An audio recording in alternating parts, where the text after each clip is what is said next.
Yeah, so excited to have the band Lula. Guys, thanks for taking the time to sit here and talk with me today. How you guys been? We've been really good. We're happy to be here. Just been recording and releasing and all the things. So we're excited to be talking to you. Yeah. Staying busy. Yeah, I guess the easiest place to start is, just kind of tell everybody about the music y'all make. How would you describe it? Man, we come from Southern roots. We grew up listening to Southern gospel, country music, Southern rock and roll, soul. And so our music really is just a reflection of that. We like to say, we've kind of come up with our own term called swamp grass. Okay. And it's this combination of, soulful, bluesy instrumentals, the and then the grass, you get those harmonies. And so we grew up singing a lot of harmonies together and in churches and just together. But our music is just alternative country. We're definitely country artists. We're proud of it. But we definitely lean more rock and roll, we would say. Yeah, we Yeah. started singing together. Or when we started singing together, we sang a lot of like Civil Wars covers. So kind of that, like you said, that swampy kind of gothic sound is what Yeah. we like. Nice. Yeah, definitely listening through you guys' music, I could definitely hear that the Civil War influence for sure. So I guess maybe for individually for you guys, this is like my favorite question to ask people because I feel like it's very telling on the music they listen to and play.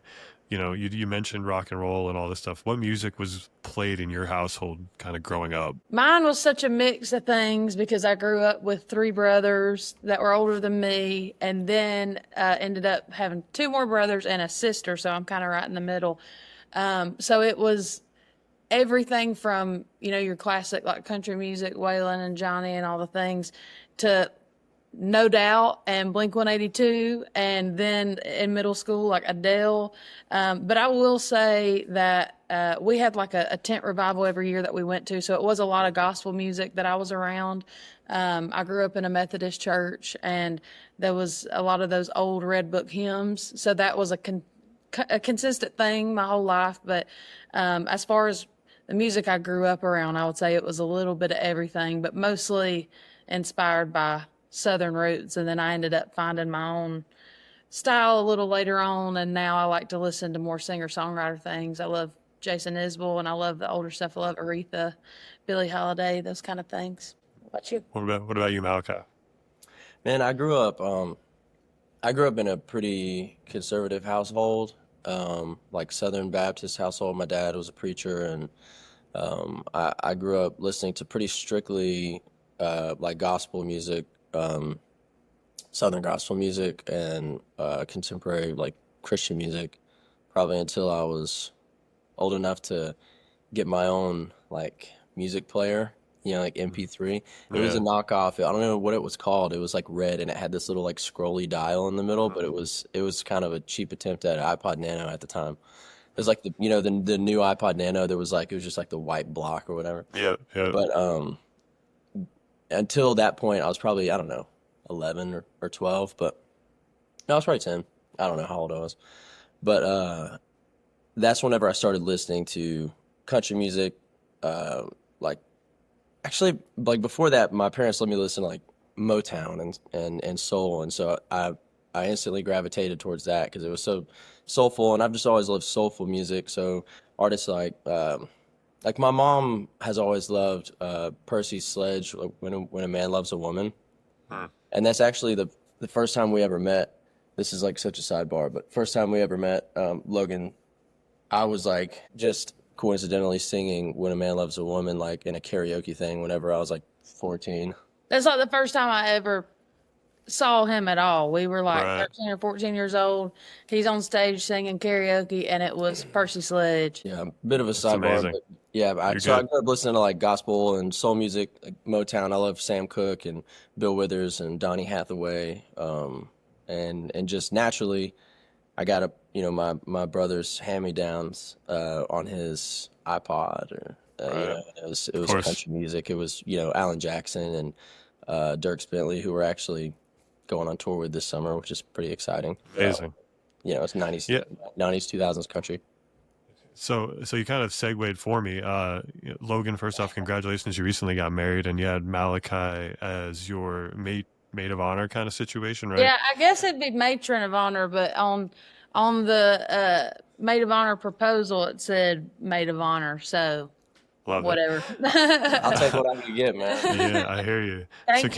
can you guys kind of just talk about your friendship? You know, obviously you talked a little bit about where it started, but and how it's kind of just evolved into making music together. Yeah, like we just said, we met randomly when we were younger, and that was when we were like probably just coming out of middle school or still in middle school. So throughout our high school years, our friends ended up we kind of had the same friend group merged together, and we were just kind of goofy friends the whole time. Music really wasn't a big part of it. We started singing in church together some and just stayed really close friends. And then it wasn't until later on, probably like 2017, 2018, when we got back together from just, singing in church or whatever and kind of said, hey, let's sing like a cover together for YouTube. Yeah. So that's how the music thing evolved. But for years and years, we were just goofy friends. Like I would, go over to his neighborhood or we would go to a friend's neighborhood and ride longboards and go to the pool and do all those things, bonfires, roll in each other's houses, toilet paper in each other's houses. So that's kind of what it looked like for a long time until we found a spark with music, which was later on in life. Yeah, that's amazing. For a friendship to be able to roll like that for so long and then just, grow into this thing you guys do together, that's cool, honestly. Yeah. So Thank you recently got off tour with Elle King, is that right? you. Yeah. I think. So how is that, and what do you think, as artists you kind of learned maybe about, just touring in general and maybe the music you make and how it's kind of received? We learned so much. I mean, that was like, we had played a lot of dates independently, like whenever we were doing our indie music thing, before we got to Nashville and started working with our management team at Warner and Universal Publishing. So we knew what it was like to play live and had a lot of stage time, but we didn't know what it was like to do an official tour with a successful artist. So we learned so many things just from about connecting with, the audience and those sizes of clubs that we were playing at, which, we were playing anywhere from like 1,000 cap room to like 3,000 cap rooms. And it was, I don't know, it was like 25 to 30 shows we did with her, I think. Yeah. So, we just learned so much about going on tour for the first time, and we're fortunate enough to have a van, like a nice, like Sprinter van that we travel in, and chasing around the bus, whenever they can drive overnight, and we're just doing the best we can to get there on time because we can't drive overnight, so Right. that whole thing that every touring musician knows about, we experienced that for the first time, but maybe you can talk about like just our experience like with the music and stuff. Yeah. I love Elle King's fans because they're maybe different than we thought that that we would attract, I guess, because that kind of Southern Gothic sound. I guess you kind of look at artists that are similar to you and you look at their fans, and her fans are a lot different and they're incredible. And I'll speak for myself, I was a little intimidated that we wouldn't live up to those fans' expectations because Elle has such a beautiful, like, pop country sound. She has some pop songs and then she has some grungy country songs, and it's a little different than ours. And her fans welcomed us with open arms, and we had so much fun with them every night. And I feel like I learned a lot even from just watching Elle. I mean, not only is she an incredible artist, an incredible person, and so sweet to us, but she also did it while she was pregnant, and she's a mom of a little boy too. So she's like juggling all the things, and she did it gracefully. So we learned a lot about a lot, and she's got the best crew. So we felt like we instantly made friends for life. And you'll seriously never forget like your first real tour like that, because you do learn so much. And yeah, we're excited to do it again this summer. So Yeah. So obviously you have a tour coming up this summer, and just kind of everything that goes into being an artist today, right? Like, you guys were indie for a little bit, but now you have label support and publishing support. But in the day and age of like social media, right? Like, what what do you guys do to handle that balance between like connecting with your fans but still being able to like have time for yourselves and make music, as well? We're fortunate. We're super fortunate to be a team of two. I mean, we have a large management team and that we just team in general that we have, and we're thankful for everyone. But it's nice to have two people at the tip of the spear. And so we really count on each other a lot in that way. Like Logan's really, really gifted in like visual art and like seeing videos and creativity and stuff with like how to do that. Cause that was like previously she was a photographer, professional photographer. And so she just has great vision for that as well as just marketing. And, we lean on each other in that way. And so that's one way we do it, but you can speak more about just like the nuances of.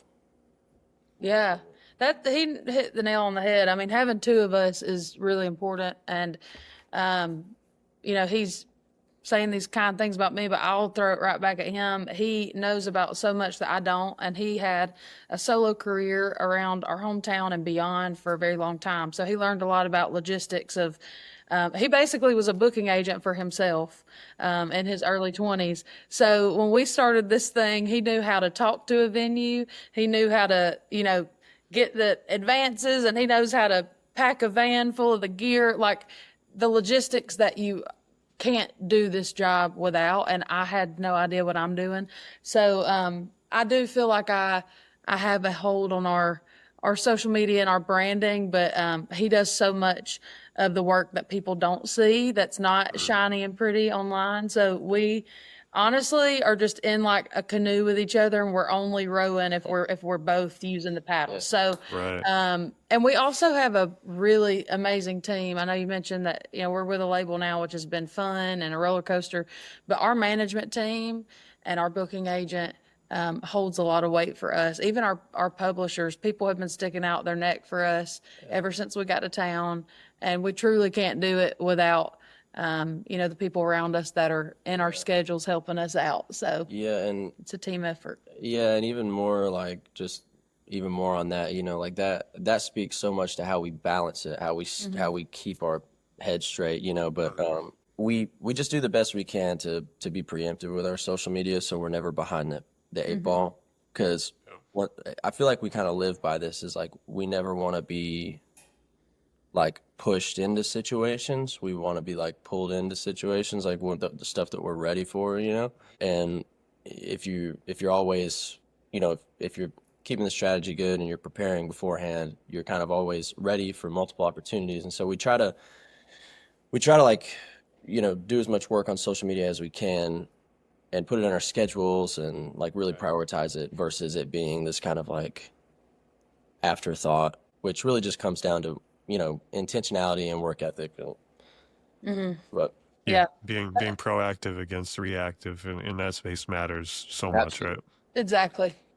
So you guys have you recently released a new single, right? Running Off the Angels. Can you talk to me about what the story behind the song, what went into it, and how you guys kind of feel about it now that it's released?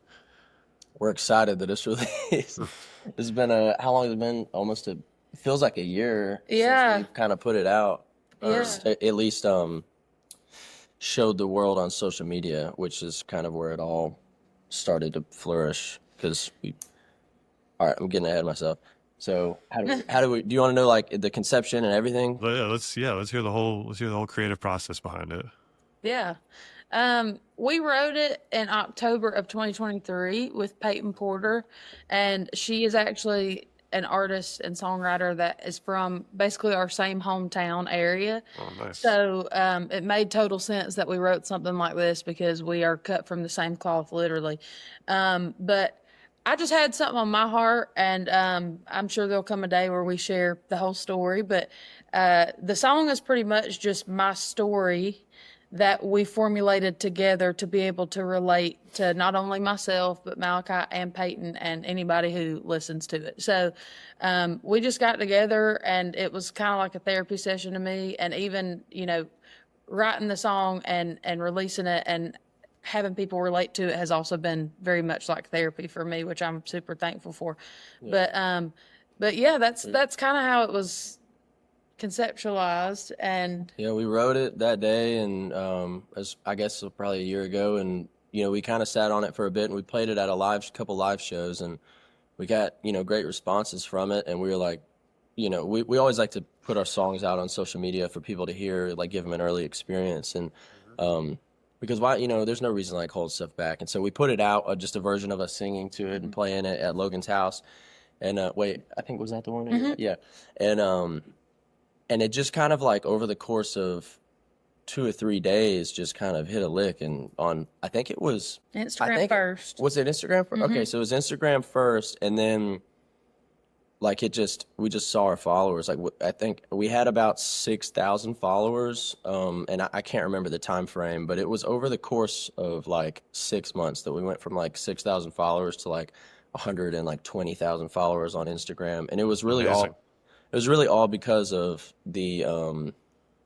connection that was made through the song, across social media, and it was Instagram, and then that kind of translated to Facebook, and we've had some other things react differently on Facebook that have helped us there, like other songs, like our song Marshall County Man has gotten a lot of attention on Facebook, but yeah, that happened and kind of created this whole like, well, what the heck do we do? Like we don't even have this song recorded yet, Right. But it was a good problem to have because it let us know how many people cared about the song and let us be really as intentional as possible with the recording of it.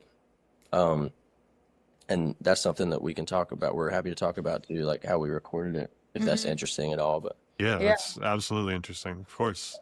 so you can tell like after it kind of went crazy or whatever when we started recording it. Yeah. So we saw what was happening and we saw the reaction it was getting live, and we didn't play it for a few months because I don't think we put it out on social media till like April of last year.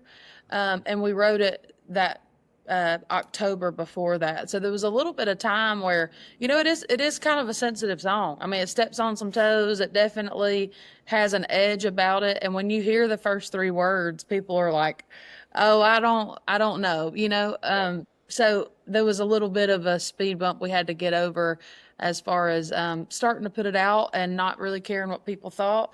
And it ended up getting that reaction. So we held on to it for a while, and we decided to put out Don't Call Me first, and then Marshall County Man. And then we got in the studio with our producer, John Osborne, and we were able to record it and put it out last Friday. So it really, I guess I'll again speak for myself, but I was a little impatient during that time because I was like, oh, we need to record this and put it out. But the truth about a good song is sometimes it takes time and sometimes you have to be intentional. And that's exactly what we had to do, is just take a 30,000 foot look at it and say, okay, we need to be as intentional as possible about this and make, the right steps forward and not just put it out because social media likes it. Because at the end of the day, the world is just like not about social media. It's about making sure that the story is told in the correct way. So that's what we did. And working with John Osborne's been incredible. Him, of course, being in Brothers Osborne it's been such an amazing gift to us to watch somebody in a successful duo do what we're trying to do. So he's been an incredible mentor, but also, of course, an incredible producer for us. So Yeah, I mean, kudos to you guys for holding on to it, honestly, because I feel like, especially with like social media, like people are very much, rushed for that, like, viral snippet, like you guys kind of said, but being able to feel good about it at the end of the day, I think matters a lot. So release day finally comes. Do you guys, when the song comes out, do you feel anxious about it, or is it more like, a proud parent moment when you kind of get it out to the world? I mean, I think you're all proud. Yeah, both. I mean, you're always going to feel a little bit of excited angst, when you release a song, because really ultimately I think Logan says this a lot, but is this Jason, his quote, it's yours and it's theirs or whatever? Maybe it is Jason Isbell. I don't know. There's a quote going around. If it's yours, Yes, it is. It's here's your Jason. credit. Jason as well. It's something along the lines of like the song, while when you write it, it's for you, and then when you release it, it's for your fans, it's for your audience. Right. So, And so there's a little bit of like anxiety, with that, because it's like you don't know how people are going to connect with it and consume it and whatnot. And um, you know, uh, we're building our team here, and we want our team to be excited about it and everybody, and it be responded well. So there's some anxiety, but we're so happy and proud to put it out. So Yeah. Yeah. mixed emotions, all in the best way. Yeah. Right. Mostly excited though. Uh, and also there's excitement around, yes, like releasing that, but then just knowing that the ball is rolling. Like Right. we are excited to release more music. Yeah. We've been sitting on a list of quite a few songs for a long time, and we want people to hear them. And even though this song is huge for us and we love it and it means a lot, it's just such a small fraction of what we can do and what we have done with what we've written, and we want everybody to hear that because there's so much more story to tell. So we're Yeah. excited. So is that song part of like a larger EP or album that you guys are working on, kind of getting out to the world? Yeah, working on it. Yeah, we're working on a project. Absolutely working on a project. We can probably say that much, and we hope to put out some sort of full project, whether it's an EP or an album or something like that. This year we hope to. Amazing. Yeah, Yeah, that's amazing, honestly. So you guys have been together, making music together, for quite some time. What do you think the most challenging and the most rewarding part about being just an artist is? Hmm. Oh gosh. And the most challenging part about being an artist is probably, for me, probably the schedule. I mean, like it's not the schedule for an artist is not, there's no model for it, so it's like really hard to set your expectations going in, and like once you're in there, it's you kind of just gotta either swim or drown, and it takes a certain level of resilience, but that's probably, the schedule's crazy because it's like especially when you're touring and you're writing and you're filming social media and you're like talking like tour logistics and like just Rehearsals. rehearsals and all these things. People they just it's so much more than just getting in front of a microphone and singing some songs, and people don't really notice that. And but that's probably the hardest part. I don't know, for me anyway. It's like, Right. especially like we're both married to separate people. But it's like balancing a marriage and like prioritizing your time and all that stuff is it's a challenge, and that's why you see a lot of people break down and lose their lives in the marriage and things they care about just because they get sucked into the beast of the schedule that is being an artist. But I'm gonna stop ranting on that real quick. Yeah, you're good. Yeah, it feels like a very all-consuming career, but I think we both, sometimes I try to detach the word career or job from being an artist because this is just like our lives.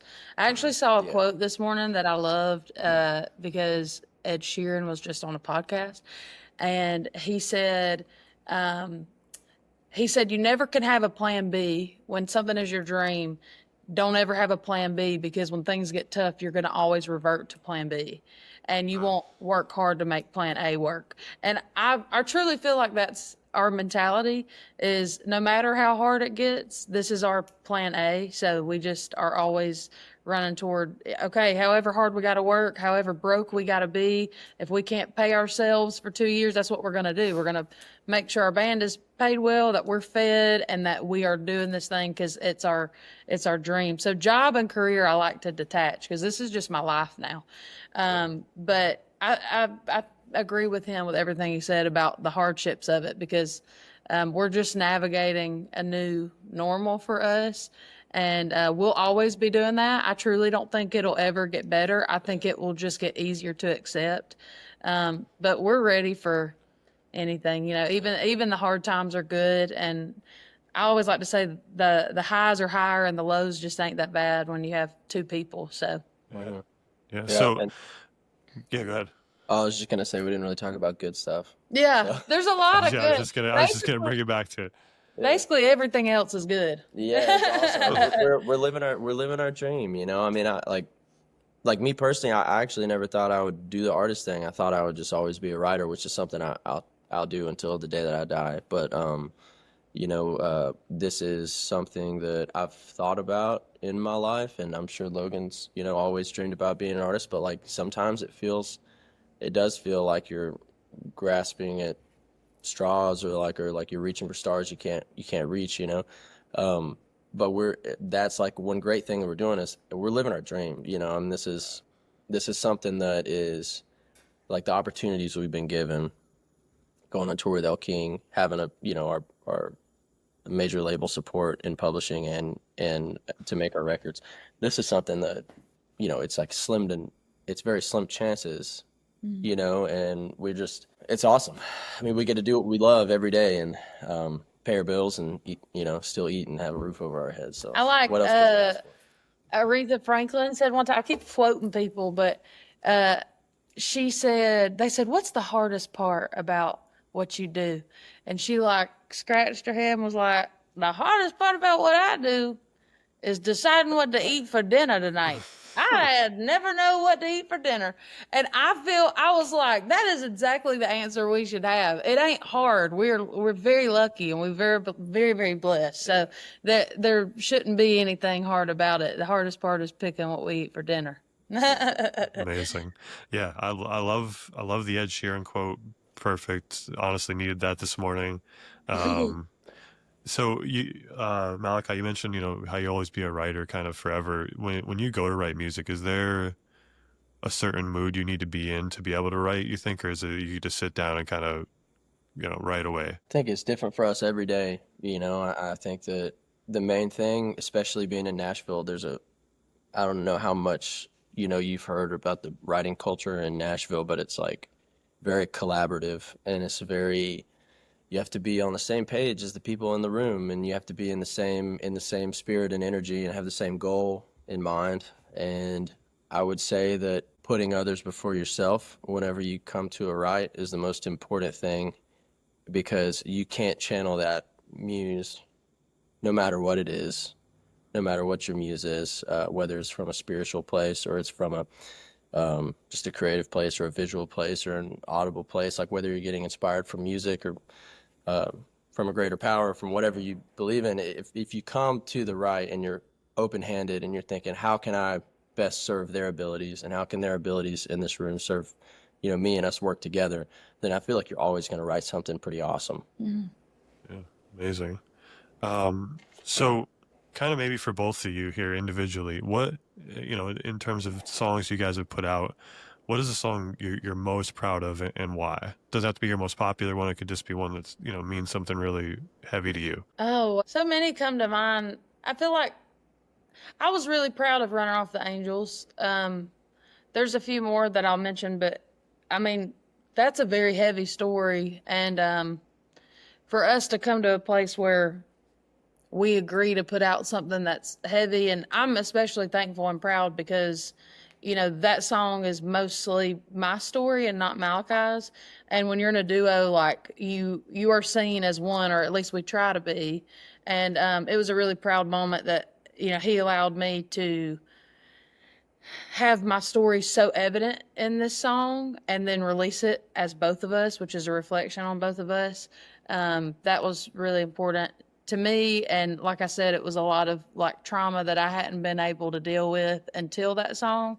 But I'm really proud of Marshall County Man. That was our first write that we wrote with Gary Nichols, which is one of our best friends and our guitar player down in Muscle Shoals.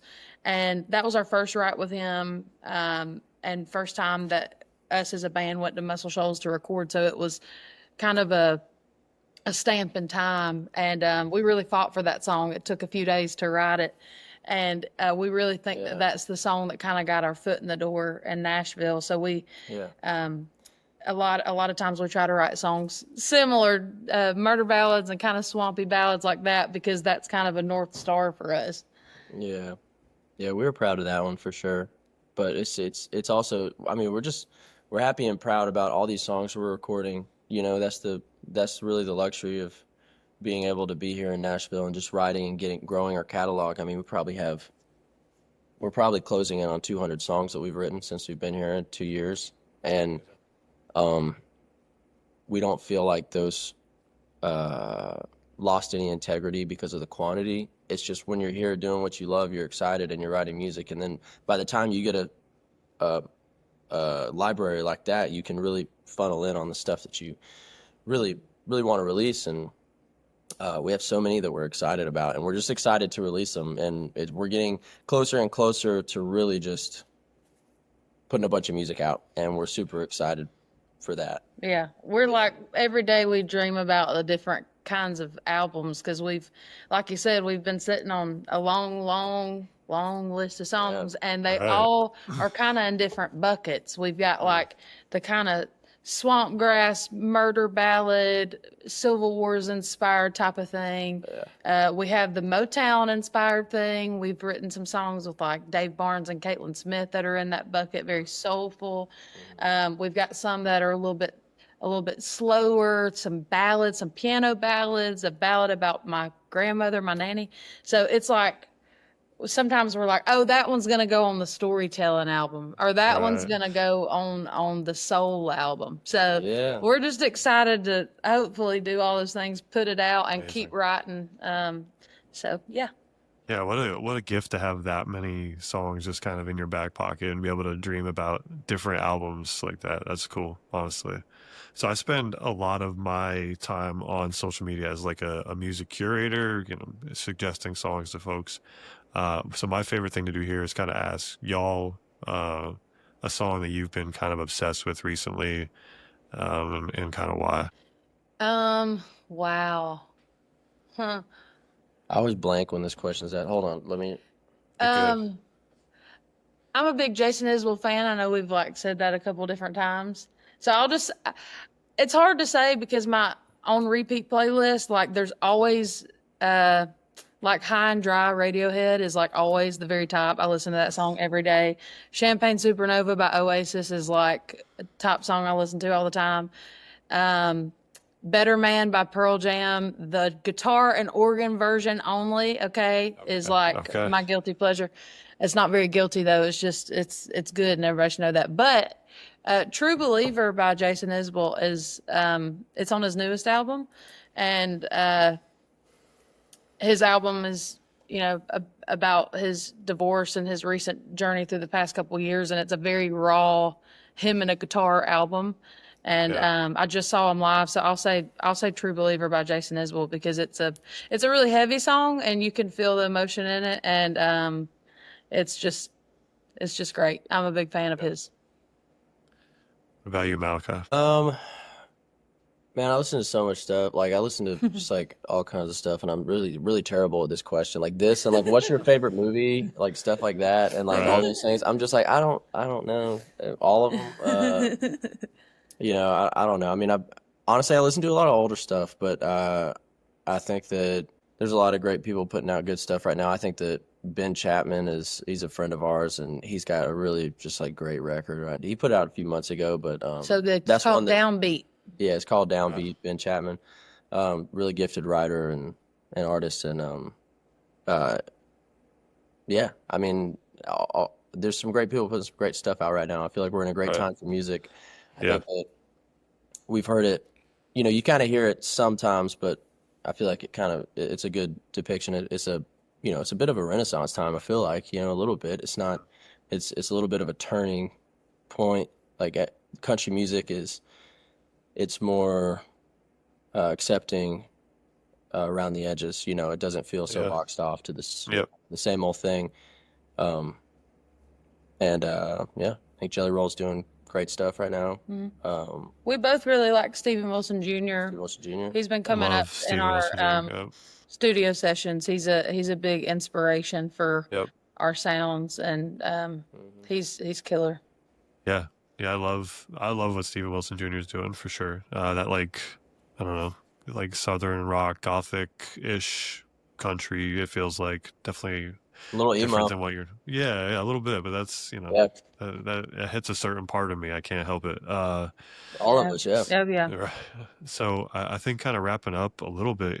What's next on the docket for you guys? What do you guys got coming up? And tell us what's going on. Well, we're recording Yep. and we're finishing up. Like we were talking about earlier, we plan to put out a project. Hopefully this year, maybe sometime in the fall. And we're recording and we're rehearsing right now to go on our like summer tour here. So spring and summer tour. So we have some festivals coming up, and we actually have a headline show in Indiana that we're really excited about. It's at the Belterra Casino. It's on May 17th. We're excited about that because once it's like our first big out of state headlining show. Right. Yeah. So yeah, we're really excited, and the Dirks tour is going to be awesome. He's been so sweet, and we're just stoked to be out with his crew. We've got, I don't think we can say it yet, but we have a very, very exciting show that's going to happen on May 23rd. When does this podcast come out? It'll be like a week or so, probably week and a half, maybe. I think we're announcing it in a week. Just tell them. We just got asked to make our Grand Ole Opry debut on May 23rd. Amazing. So that's awesome. the Congratulations. That's so highlight big. of our week. Yeah, no doubt. Yeah, we've been on cloud nine for sure, just because it's such an honor. It's like it kind of feels like you're really a part of Nashville, and it's kind of feels like people say the mother church and stuff like that. It feels like the uniting communal thing in Nashville, and whenever you make your debut and then continue to play at the Opry, it just you feel not only accepted but supported. So we really respect the Opry and are excited for that. Amazing. And even if somehow I finish editing before this, I'll wait for your announcement. I don't want to make it here. No, that's fine. That's fine. We went home last week and did a little pop-up show with our hometown.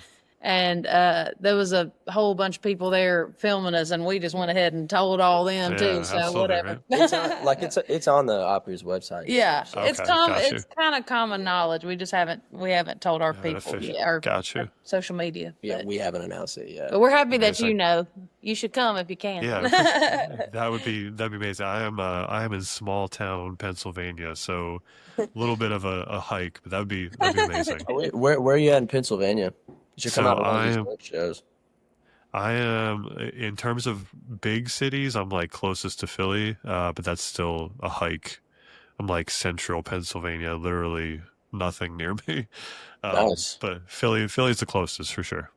Nice. Cool, man. Yeah, we'd love to meet you in person sometime. Yeah, come out to a show. We'd love to have you. Yeah, We've got some. I've got a good friend in Doylestown.